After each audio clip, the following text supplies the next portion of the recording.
E eu quero te convidar então a abrir a sua Bíblia no livro de Atos. A minha família foi apresentada, né? A Margarete e a Kézia, e o Sapo, ou melhor, o Luiz. Sapo é o nome que o Adriano deu ao Luiz. Toda princesa tem um sapo, né? Quem é casado aqui? Os homens, só os homens. Então você já foi um sapo. E eu oro para que você já tenha virado príncipe. Só quem pode dizer isso é ela. Olha para ela aí agora e pergunta. Não pergunta não. Deixa aqui. O máximo que ela vai falar, você é um príncipe. Só faltou o cavalo branco. Só faltou a capa. Só faltou a coroa. Mas o resto dá para... Eu não queria entrar nesse mérito. Se é um príncipe, faltou o príncipe. Mas o conjunto veio. Livro de Atos, capítulo 3. Nós vamos ler dos versículos 11 ao 16. Normalmente o pastor tem uma mão, presa por conta do microfone. Hoje eu estou aqui com o microfone do pastor. E hoje eu estou com uma mão solta. E talvez ela não saiba o que vai fazer aqui durante o culto. Está sendo estranho se ela ficar aqui, dando uns chiliques e tal. Mas ela vai tentar se comportar aqui o melhor possível. Você encontrou o texto sagrado, livro de Atos, capítulo 3. Nós vamos ler os versículos de 11 ao 16. E eu queria te pedir para ficar de pé, para que nós pudéssemos ler a palavra de Deus. O culto começa às 7 aqui, né? 7 de Marinha. Tem Santa Ceia hoje. Acho que é a primeira igreja que eu prego na Santa Ceia. Primeira igreja que eu prego na Santa Ceia. E a primeira vez que eu saio da igreja Nova do Porto Novo, na Santa Ceia, para pregar em outra igreja. Liturgia igualzinho. Tudo da mesma escola, Adriano. Tudo da mesma escola. Livro de Atos, capítulo 3, versículo 11. A palavra do nosso Deus diz assim: apegando-se ele a Pedro e a João, todo o povo correu atônito para junto deles no pórtico chamado de Salomão. À vista disto, Pedro se dirigiu ao povo dizendo: israelitas, por que vos maravilhais disto? Ou por que fitais os olhos em nós, como se pelo nosso próprio poder ou piedade tivéssemos feito andar? O Deus de Abraão, de Isaque e de Jacó, o Deus dos nossos pais, glorificou a seu servo Jesus, a quem vós traístes e negastes perante Pilatos, quando este havia decidido soltá-lo. Vós, porém, negastes o santo, o justo, e pediste que vos concedessem um homicida. De Sarte matastes o autor da vida, a quem Deus ressuscitou dentre os mortos, do que nós somos testemunhas. Pela fé em o nome de Jesus, é que esse mesmo nome fortaleceu a este homem que agora vedes e reconheceis. Sim, a fé que vem por meio de Jesus deu a este saúde perfeita na presença de todos vós. Até aqui, feche os seus olhos, vamos orar. Nosso Deus e Pai, o que nós temos é a Tua palavra. E na grande realidade não é a sua palavra que está aberta diante de nós, mas é a nossa vida que é agora aberta diante da sua palavra. E Senhor, certamente eu como homem não tenho muito a acrescentar no que nós acabamos de ler. Até porque nós lemos aquilo que foi a percepção de um outro servo teu. E é justamente por não termos a percepção de que ele teve nesse momento em que relata esse fato na história da tua igreja, é que nós precisamos e carecemos da ajuda do teu Espírito Santo, de forma que a letra ela se torne revelação e a revelação se torne uma prática da nossa vida e da nossa fé. Que o teu Espírito nos ajude então, tanto na ministração quanto no entendimento da tua palavra nesta noite, Senhor. Nós dependemos de ti, tanto eu que prego quanto os meus irmãos que são ministrados nesta noite, temos essa mesma necessidade de que teu Espírito me use e possa agora distribuir, segundo a necessidade de cada um, aquilo que a tua palavra tem a nos dizer nesta noite. Nós oramos porque não temos também a quem dirigir as nossas orações, então oramos a um Deus Santo, que por graça e misericórdia nos recebe no seio do teu amor. E assim nós o fazemos, sob o temor do nome santo de Jesus Cristo. E a igreja do Deus vivo diz: amém. E amém. Pode tomar o seu assento. Eu não sei quanto a vocês, mas toda vez que eu leio o livro de Salmos, o livro de Atos, e a gente lê a história e os relatos da igreja primitiva, me dá um certo saudosismo de alguma coisa que eu nunca vivi. A igreja primitiva, ela tem esse poder sobre a minha vida, né? A gente olha para a igreja primitiva e a gente fica com saudade de viver uma coisa que nós nunca experimentamos. E normalmente o saudosismo, ele está ligado a algo que nós já experimentamos. E todas as vezes que eu olho, então, para a igreja primitiva, me dá esse saudosismo de algo que eu nunca experimentei, mas é inevitável que entre nos meus pensamentos uma igreja nesse grau de qualidade, nesse nível de qualidade espiritual, como a igreja primitiva, ela é relatada por Lucas no livro de Atos. Não pela perseguição que a igreja sofria, não pelas suas limitações geográficas, financeiras e etc. Não por isso. A igreja primitiva, ela não nos atrai por isso, né? Nós não queremos ser uma igreja de alguma forma perseguida, embora, né, o tempo de sermos perseguidos está se aproximando. Mas a qualidade da vida espiritual, a unção do Espírito Santo, que era presente de uma forma muito viva na igreja primitiva, uma igreja que tinha uma característica: ela avançava independente das circunstâncias. Era uma igreja que não temia as suas circunstâncias momentâneas, porque eles sempre estavam olhando além. Certamente, a gente olhar para a igreja primitiva, a gente pode pensar: qual é a diferença da igreja primitiva para a igreja de hoje? Fatalmente, a distância que a igreja de hoje se encontra da igreja primitiva não está no espaço de tempo decorrido, desde a fundação da igreja em Cristo até os dias de hoje. Né? Hoje é 12, né? 12 de julho de 2015. Não é esse tempo decorrido lá do primeiro ano depois de Cristo até hoje, a distância que a igreja primitiva, ou a distância que a igreja nossa, a igreja moderna, né? Não quero falar contemporânea para não confundir os nomes, mas a igreja pós-moderna não é essa distância de séculos.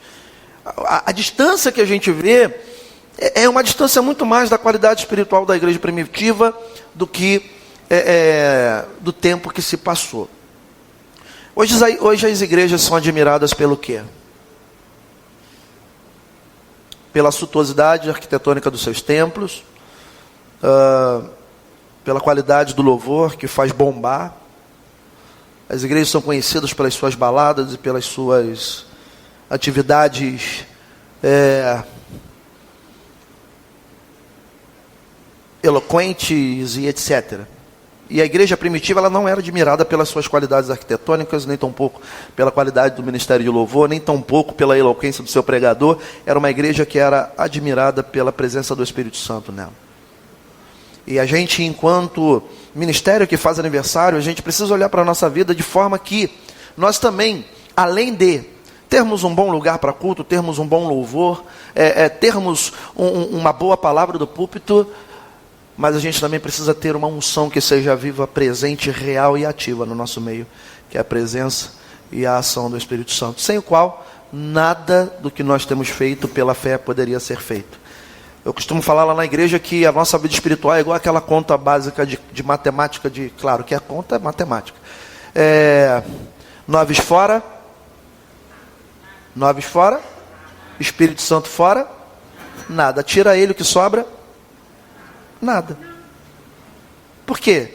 Sem ele a gente não existe. Sem Ele não tem igreja, sem Ele não tem milagres, sem Ele não tem projeto, sem Ele não tem aniversário de ministério, sem Ele não tem pastor, sem Ele não tem ordenação diaconal, sem Ele não tem bispo, sem Ele não tem palavra, sem Ele a gente não tem nada. Logo, o meu desejo é que a Igreja Nova Vida do Porto Novo seja conhecida, não pela qualidade do seu louvor, que é uma bênção, eu louvo a Deus pela vida de vocês, porque eu fui abençoado enquanto vocês ministravam, não pela suntuosidade do templo que vocês irão construir, mas que vocês sejam conhecidos e reconhecidos pela presença do Espírito Santo real, viva e verdadeira, operando milagres e maravilhas através da vida de vocês. Que seja essa a nossa identidade ministerial, no nome de Jesus Cristo. A igreja primitiva, ela era uma igreja que assombrava.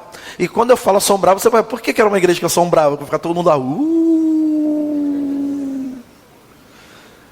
né? Ela não assombrava porque haviam fantasmas ali dentro. Por que ela assombrava? Uma das definições ou significados da palavra assombrar é causar uma admiração profunda.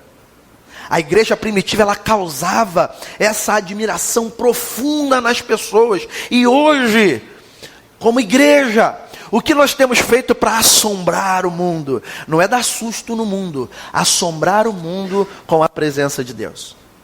As pessoas olharem para a gente e falar, oh, que igreja diferente.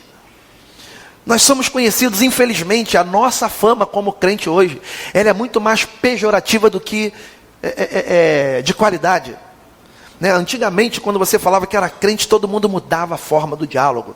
Se alguém estivesse contando uma piada de mau gosto, chegou Bíblia.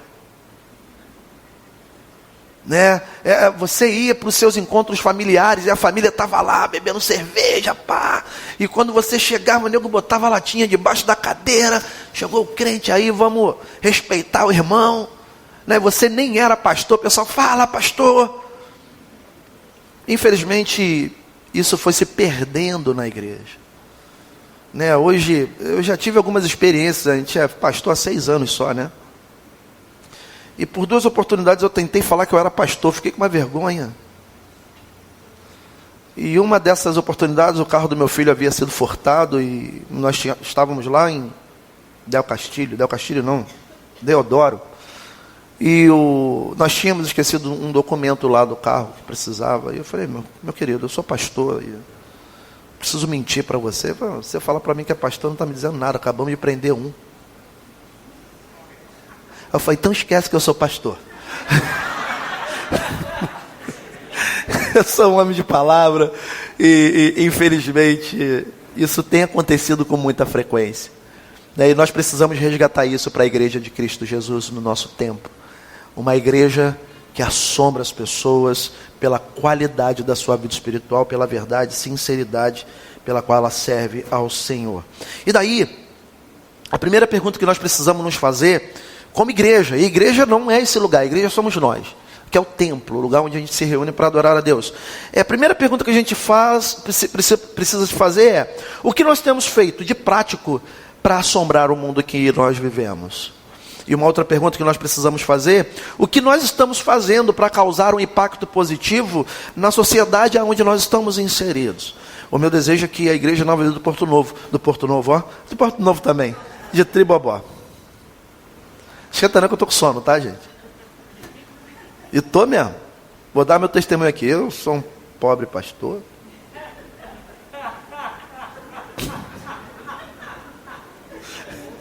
Gente, eu não consigo cochilar hoje.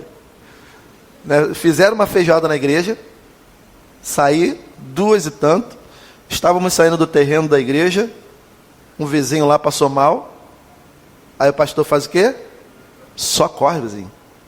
Vamos para o hospital levar o vizinho. Ficamos lá fazendo cafuné no vizinho até que alguma coisa pudesse ser feita. Saímos do hospital quase 4 da tarde. Cheguei em casa, deitei. É só um parêntese gigante que eu estou abrindo.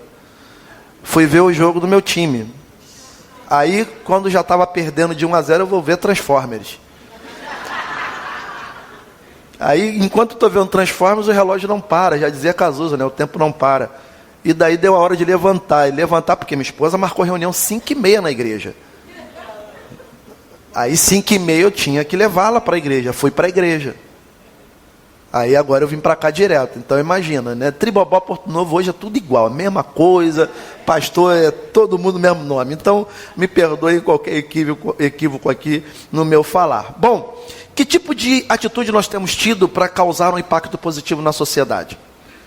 A igreja de Tribobó, ela precisa responder isso e agir para que isso possa acontecer na vida de vocês. E o meu desejo ao vir aqui nessa noite é que o Espírito Santo nos conceda, ou vos conceda, a capacidade de fazer uma diferença tão grande nesse bairro que as pessoas vão ficar assombradas. E vão falar assim: uau, como pode? Pode, porque o Espírito Santo de Deus está nesse lugar. Você crê nisso? Amém. Então vamos lá. E é exatamente isso que a igreja que faz diferença precisa. A igreja que assombra a sociedade. Eu estou falando assombrar, não estou falando uma igreja fantasmagórica, né? Igreja fantasmagórica é aquela igreja que as pessoas aparecem lá esporadicamente, né? O pastor vem, mas ninguém vem. E daí tem um irmão num canto, outro irmão no outro. Ou então aquela igreja fantasmagórica que todo mundo fica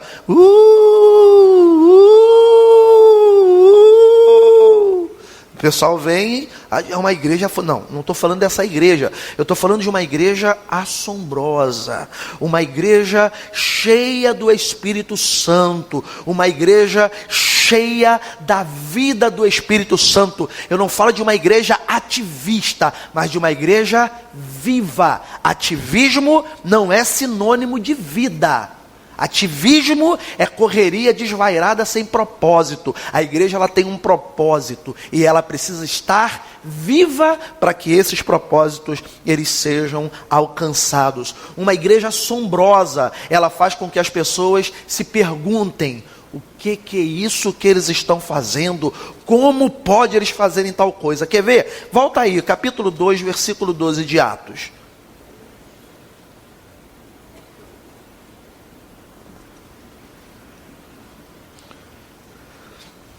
Quando o Espírito Santo desce sobre a igreja primitiva,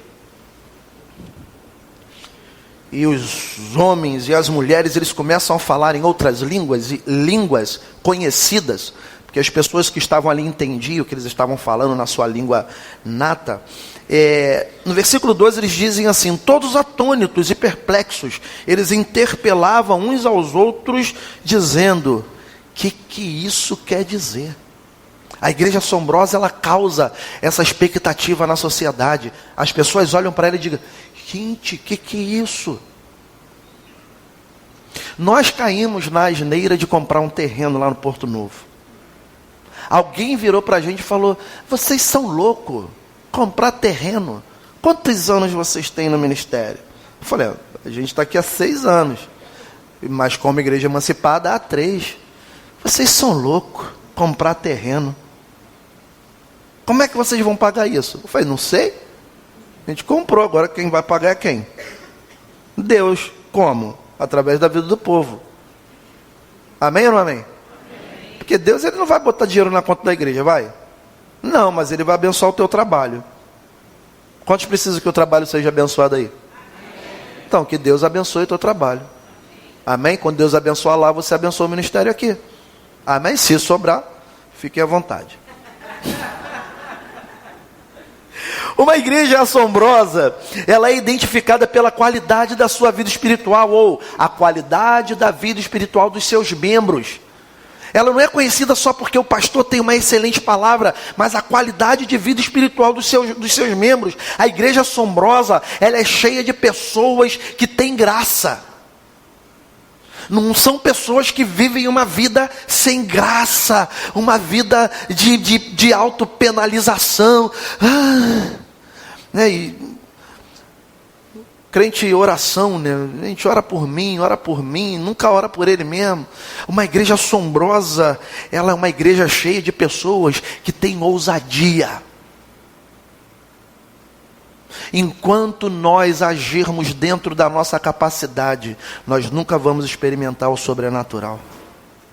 É só quando a gente dá passos que necessariamente só pela fé a gente pode fazer, é que o milagre acontece. Enquanto a gente faz o que pode, o que vai acontecer? Eu não estou acostumado com o microfone aqui não, quando o Adriano for usar, vai estar no pescoço dele.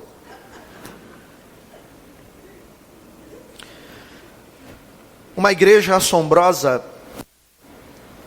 ela é constituída de um povo que caminha pelo sobrenatural. Uma igreja assombrosa, ela não desanima diante dos problemas. Ela pode se abater, mas ela não para. Ela pode se sentir abatida no sentido de cansaço, mas ela não desiste. E não desiste. Como o pastor Adriano falou, a gente fala lá, a obra é de quem? De Deus. E quem vai manter a obra? Deus. Ainda que você não compareça, Deus sempre está presente, cuidando daquilo que é dele. Amém? Falo para o pessoal lá do Porto Novo, não se preocupe, se Deus tem algum plano para a nova vida do Porto Novo, vai acontecer, porque Deus é quem falou, então é Deus quem vai fazer. É exatamente isso que ele fala lá em Isaías. Bom, uma igreja assombrosa, ela consegue enxergar através das nuvens. Ela não olha para a circunstância e diz, agora é o fim. Ela olha para as circunstâncias ruins, crises, e diz, agora é a oportunidade. E a gente precisa olhar as nossas crises como oportunidade. E daí a pergunta é, quantos de nós quer fazer parte de um povo assim? Só levanta a mão. Quantos não querem? Quantos estão em dúvida? É sempre a mesma coisa. Certamente outros pastores já falaram isso. Você levantou a mão, amém. E você que não levantou a mão, o que você quer? Eu creio que todos nós não entramos aqui para fazer parte de qualquer coisa, mas de um povo que faça a diferença pelo nome do Senhor Jesus Cristo. Amém ou não amém? Bom, o que nós temos no texto é a conclusão ou o finalzinho do milagre daquele homem coxo. Tinha uma música da minha época lá de jovem, Paulo César Brito, se alguém conhece, muito antigo, né? Você que é crente novo talvez não conhece. Ele cantava assim, Pedro e João iam para o templo, a voz, só sei até aí, para orar e conversar com Deus. E daí tem toda uma métrica de música que eu não faço a menor ideia qual é que seja, mas é a história do coxo que estava na Porta Formosa e estava ali há muito tempo. O coxo, ele tinha sido curado através da vida de Pedro e João. E agora, esse coxo, ele entrou no templo. Lá no versículo 11, a Bíblia diz assim, apegando-se ele a Pedro e João, todo o povo correu atônito. A mesma atitude que eles tiveram lá quando o povo falava em línguas, eles tiveram agora quando esse coxo, ele tem esse milagre manifesto na vida dele. E esse coxo que tinha sido curado por Pedro e João, esse coxo, ele já estava sentado ali há muito tempo. A Bíblia relata que ele era coxo de nascença. Então ele já desde pequenininho, provavelmente, ele estava na Porta Formosa. Olha o versículo de número 10, o que diz? E reconheceram ser ele o mesmo que ele esmolava, assentado à Porta Formosa do templo. E se encheram de admiração e assombro por isso que lhe acontecera. Era um homem que estava na porta do lugar de culto, de adoração, mas que nada acontecia na vida dele. Todos os dias tinha um grupo de pessoas que pegava aquele homem, colocava lá na Porta Formosa, falava para ele, Deus te abençoe, e ia embora. Esse homem precisava de quê? De milagre ou de moeda? Ele precisava de um milagre, porém, no âmbito de milagre, as pessoas lhe entregavam esmolas. Você está no âmbito de milagre, e Deus não vai te dar esmola. Você pode dizer amém? Deus não te chamou aqui para te dar qualquer coisa. Deus não te colocou nesse ministério para te dar qualquer coisa. Deus não te chamou para ser filho e filha dele, para você ser qualquer coisa. Deus te chamou aqui para fazer uma diferença profunda, radical na sua vida, de forma que você reflita isso no mundo.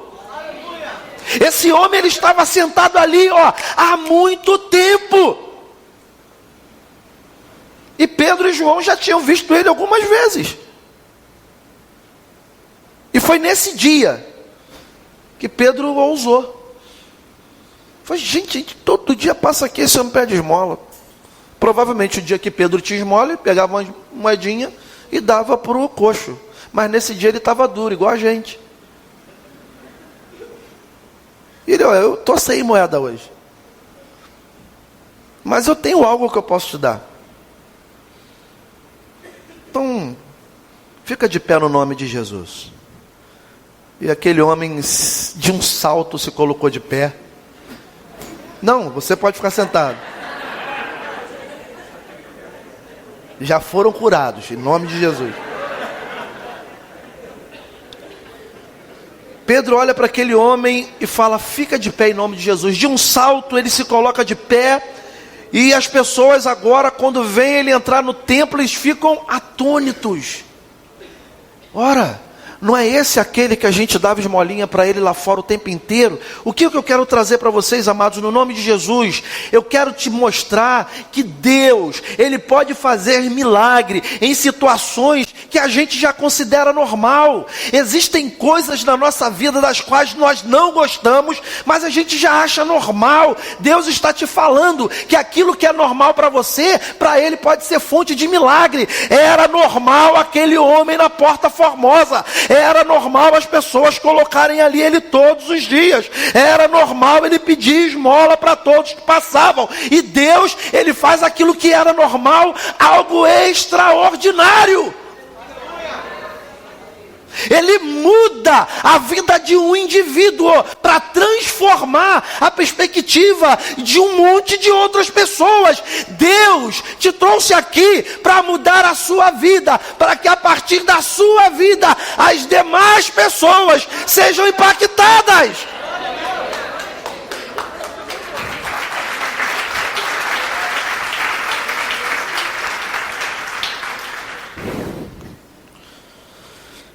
Deus, Ele transforma o coxo num ex-coxo.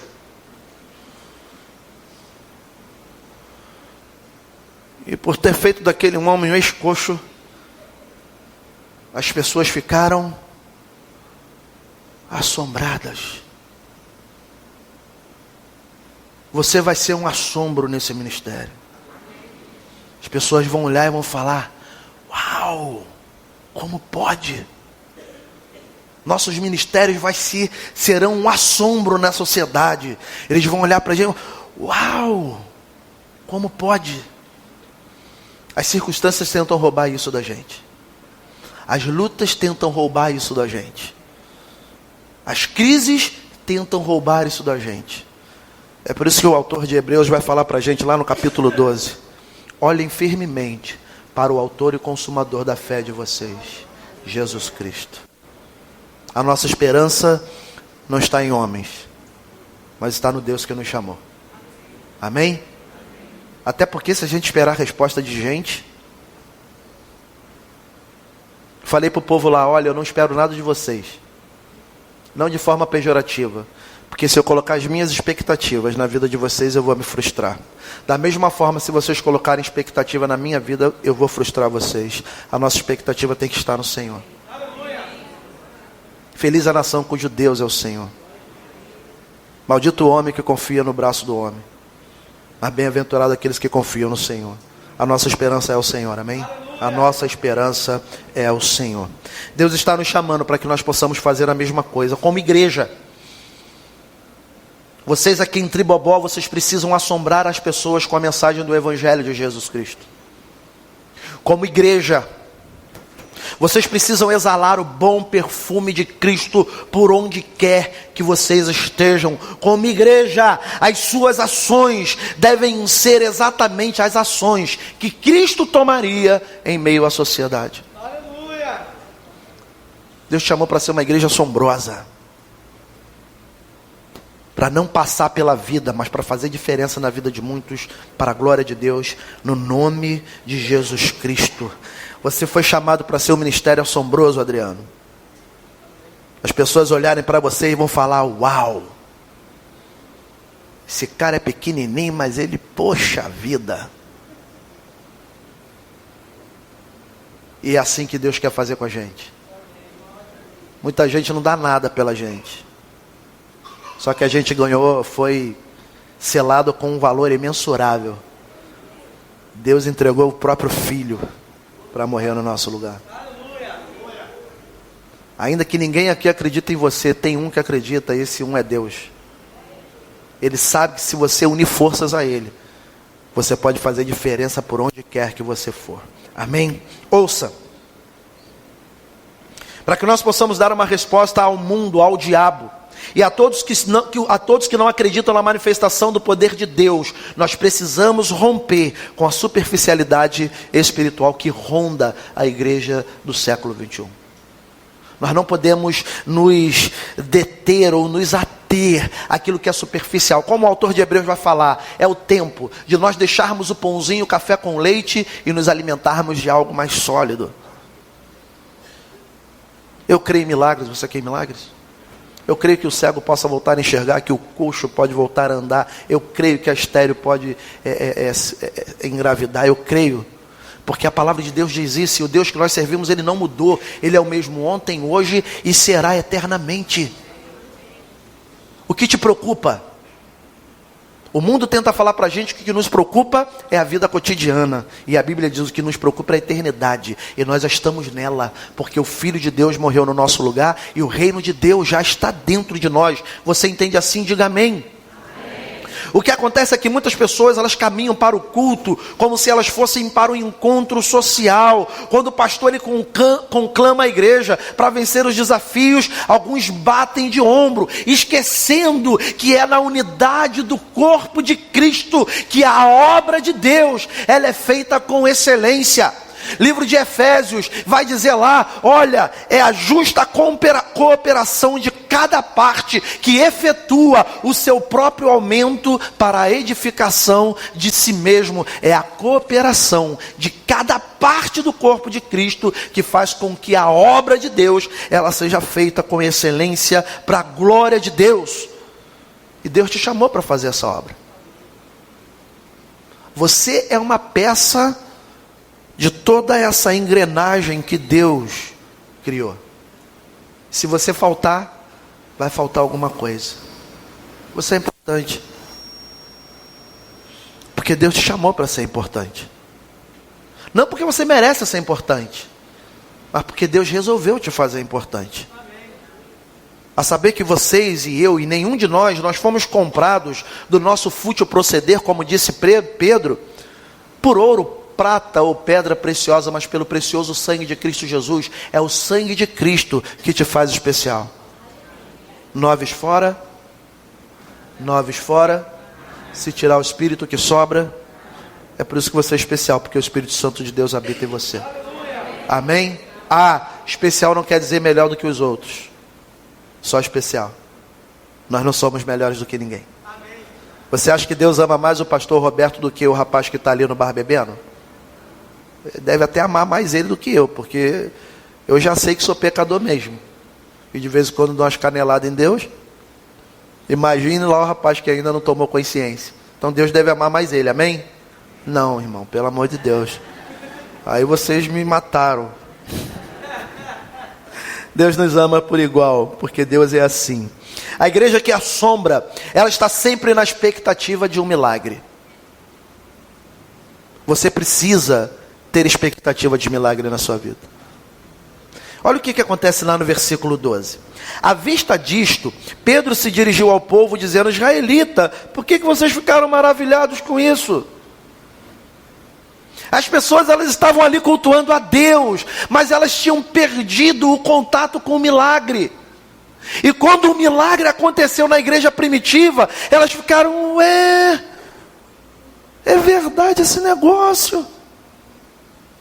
Eu quero colocar no teu coração a seguinte verdade: todas as vezes que você sair da sua casa para entrar, para vir à casa de oração, todas as vezes que você cruzar os portais desse santuário, entre aqui na expectativa de que um milagre pode acontecer. Porque o âmbito da igreja é um âmbito de milagre. Eu não sei o que você veio buscar, eu não sei nem se você veio buscar, mas o fato é que ao entrar aqui, nós não podemos entrar aqui com qualquer expectativa. Tem que ser expectativa de milagre. Porque Deus Deus, enquanto o louvor está sendo ministrado, enquanto a palavra está sendo pregada, enquanto o pastor fala das atividades da igreja, o Deus que opera está operando, e você pode ser curado, a sua família pode ser restaurada, o seu filho pode ser resgatado, porque a igreja é o âmbito de milagre. Vou para o culto, fazer o que? Vai lá. Nunca venha para a igreja assim. Todas as vezes que eu vou para a igreja, seja para ministrar ou para ser ministrado, eu vou na expectativa de um milagre. Dentro das necessidades pessoais e ministeriais. Último domingo de maio, nós recebemos lá um pastor da escola de oração e intercessão. E ele falou: um dia vai entrar alguém aqui e vai perguntar para vocês o que vocês precisam. Eu falei: já posso dar a lista? Expectativa de milagre. Deus pode fazer um milagre na tua vida agora. E Ele não precisa da intervenção de ninguém. É só Ele soltar uma palavra do seu trono. Que milagre você precisa? Recebe em nome de Jesus. A palavra de Deus diz isso. Ele diz assim: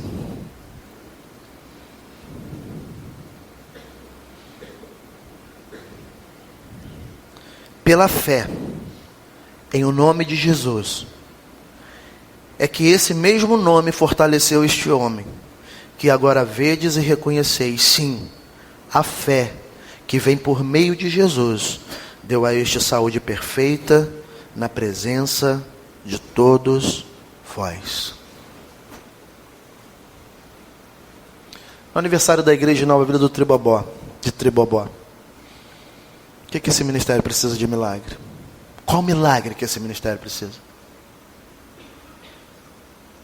Deus pode fazer acontecer hoje.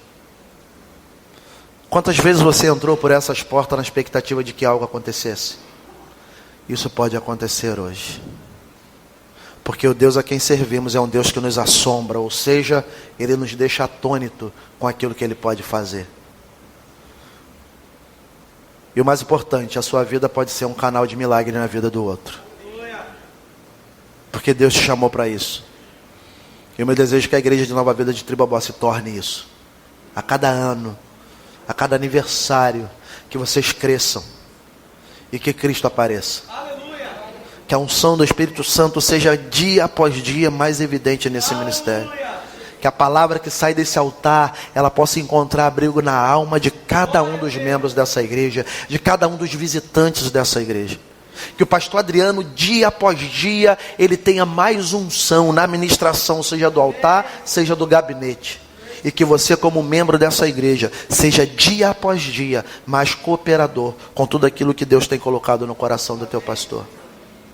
Que o Espírito Santo vos conceda isso. E que vocês tenham um feliz aniversário para a glória de Deus. No nome de Jesus. Pastor Adriano.